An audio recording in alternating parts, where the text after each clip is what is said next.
Hello ನನ್ನ ಆತ್ಮೀಯರೇ, ಕಳೆದ ವಿಡಿಯೋದಲ್ಲಿ ನಾನು ನಿಮಗೆ ಅವರೆಕಾಯಿನ ಭೂಮಿ ಹದ ಮಾಡುವುದು ಹೇಗೆ, ಗೊಬ್ಬರ ಹಾಕುವುದು ಹೇಗೆ, ಬೀಜ ನಾಟಿ ಮಾಡುವುದು ಹೇಗೆ ಎನ್ನುವುದನ್ನು ತಿಳಿಸ್ಕೊಟ್ಟಿದ್ದೆ.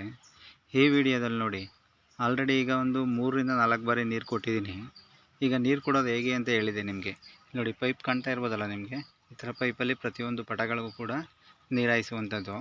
ಆಮೇಲೆ ನೋಡಿ, ಅವರೆಕಾಯಿ ಬೀಜಗಳು ಹಾಕಿದ್ನಲ್ಲ, ಅದು ಎಷ್ಟು ಚೆನ್ನಾಗಿ ಮೊಳಕೆ ಬಂದಿದೆ ಅಂತ ಕಾಣ್ತಾ ಇದೆಯಾ ನಿಮಗೆ. 2 ಎಲೆ ಆಗಿದೆ. ಈಗ ಆಲ್ಮೋಸ್ಟ್ ನಾನು ಒಂದೊಂದು ಅಡಿಗೂ ಒಂದೊಂದು ನೆಟ್ಟಿದ್ದೆ. ನಿಮ್ಗೆ ಕಾಣಿಸ್ತಾ ಇರ್ಬೋದು ಎಲ್ಲ ಪಟಗಳಲ್ಲೂ ಕೂಡ ಎಲ್ಲ ಆಲ್ಮೋಸ್ಟ್ ಬಂದಿದೆ. ಒಂದು 90% ಬಂದಿದೆ. ಒಂದು ಅಲ್ಲಿ ಇಲ್ಲಿ ಒಂದೊಂದು ಹೋಗಿದ್ದಾವೆ, ಏನು ತೊಂದರೆ ಇಲ್ಲ. ಅದಕ್ಕೆ ನಾವು ಪಿಕ್ಕುಳ್ಳಿ ಹಾಕೋಬೋದು. ಕಾಣಿಸ್ತಾ ಇದೆಯಾ ನಿಮಗೆ? ನಾನು ಕಾಣಿಸ್ತಾ ಇದೆ ಅಂತ ಅಂದ್ಕೊಂಡಿದ್ದೀನಿ. ನೋಡಿ, 2 ಎಲೆ ತುಂಬ ಚೆನ್ನಾಗಿ ಬಂದಿದೆ, ಆರೋಗ್ಯವಾಗಿದ್ದಾವೆ ಗಿಡಗಳು.